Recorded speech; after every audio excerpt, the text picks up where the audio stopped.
everyone, I'm JD from Willow Journals. Welcome back to my channel. I am a journaler, journal maker and teacher of journaling courses, and today is day 23 of the Inspiration Journal course, where I'm showing you how I made my collage art journal out of a Yellow Pages phone book. It was so fun, so good for my well-being, so I'm just sharing my process page by page so that you can follow along at home. And today's prompt is stamp, postage stamp. So you can see I've got some postage stamps next to me on my desk, and I also have a bunch of letters, cards, envelopes in this basket. So I just was looking through there, just showing you how I store them. So my whole life I've loved keeping cards, postcards, birthday cards, Christmas cards, envelopes and different things. And so as I've gotten older, I've accumulated more and more, and a lot of you guys have sent me some beautiful mail, so big thank you to all of you. Some of your beautiful cards, I've all kept those, and your envelopes have kept those too, and I just store them in that basket. And then my plan is eventually to use them somehow, put them into a journal. And this is just one letter that I pulled out from a friend, and that is an old address, so I'm okay sharing that with you on the screen. I do not live there anymore. And that is the postage stamp that I ended up including on this page. But the journaling prompt is letter, so write yourself a letter. You could write to your younger self, you could write to your future self, you could write to yourself right now in the present, or you could write a letter to a friend, a letter to the world, a letter to God, a letter from God to you, words of wisdom, like whatever you want to do in your letter, that's your prompt.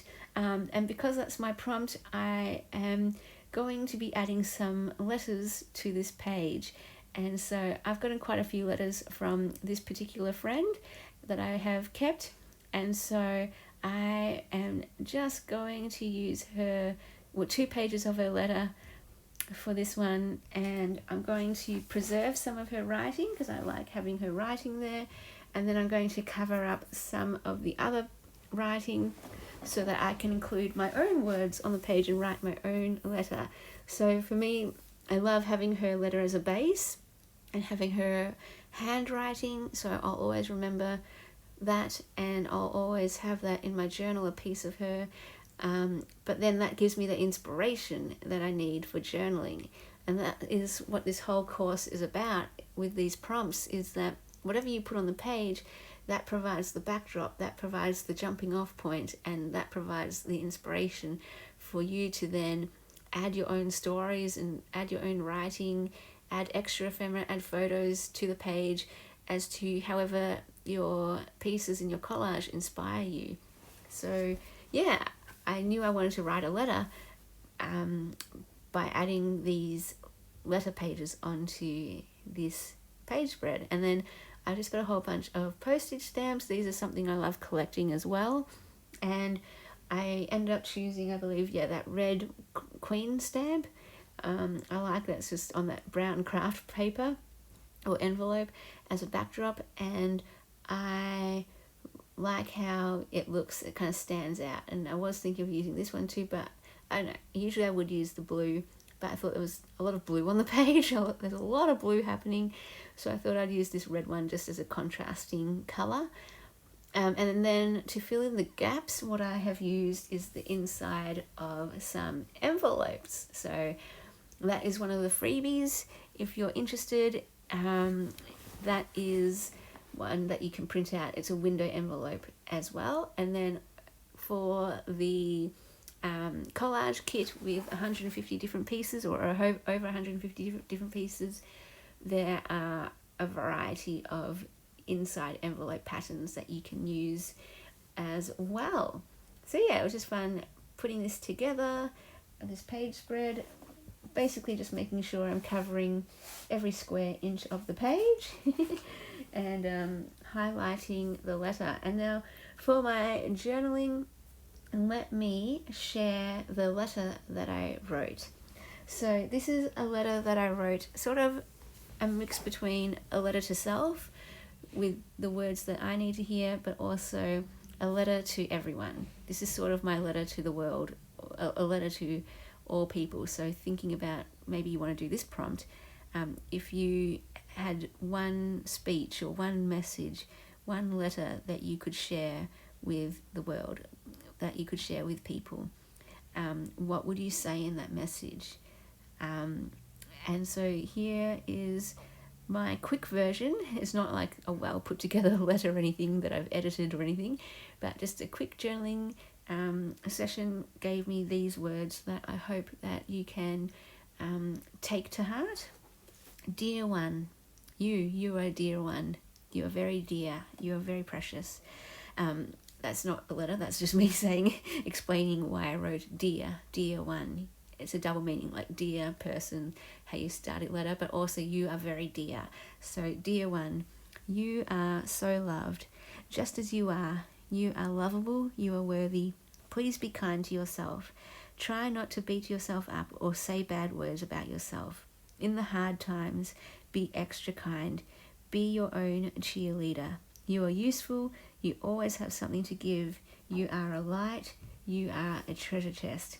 You are good for this world and the people around you. Love and bring life. That's all you can do. Be at peace with that. Love me.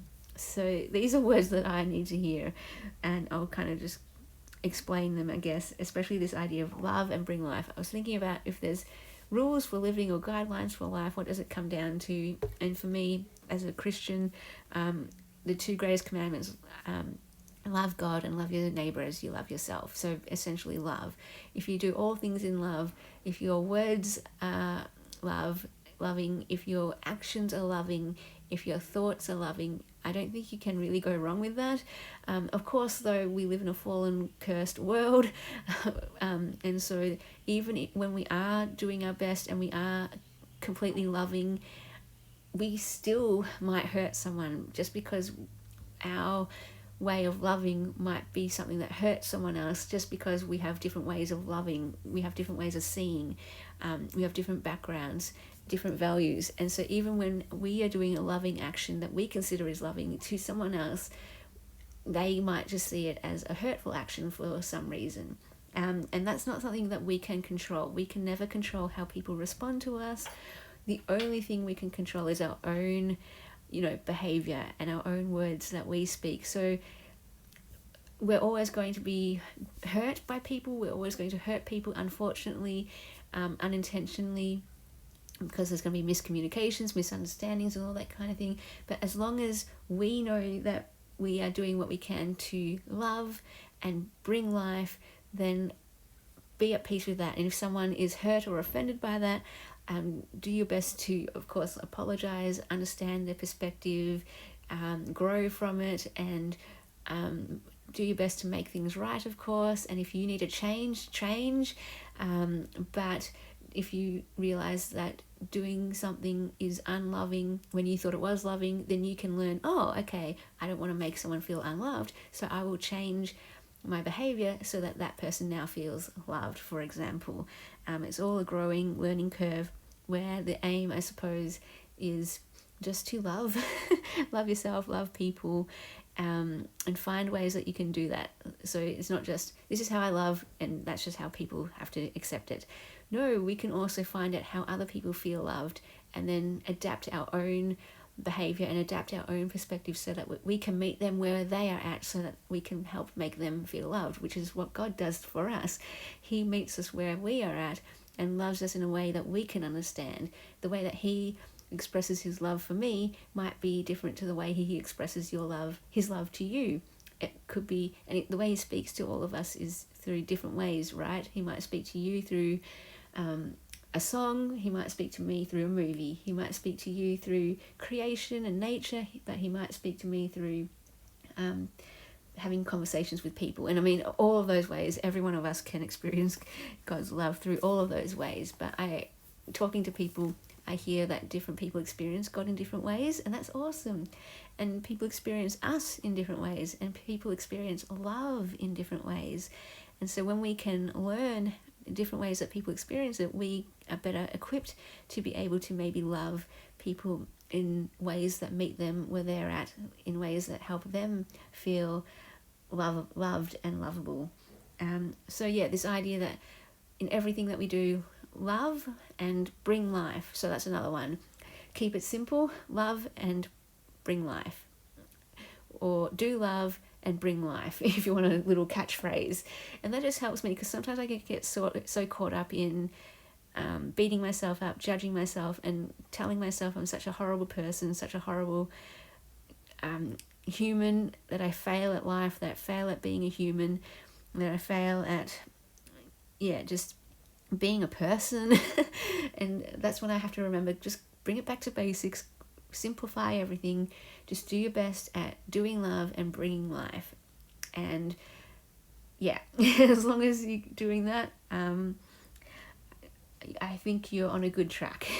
But also there's room for understanding others as well, and doing what we can to see things from other people's eyes, and doing what we can to meet other people where they are at.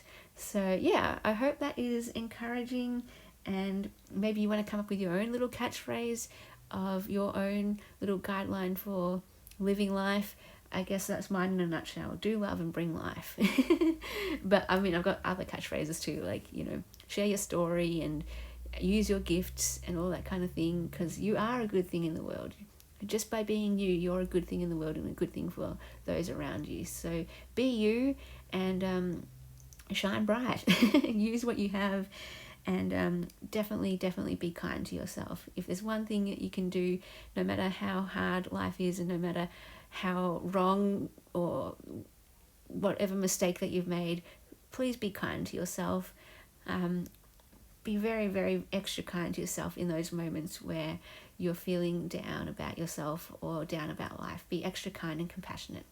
If you'd like to see the journaling video where I add my writing and chat a bit more about this, feel free to head on over to my Patreon, and I'll see you over there. Special thank you to all my beautiful patrons who supported in May. Thank you for allowing me to do this for another month.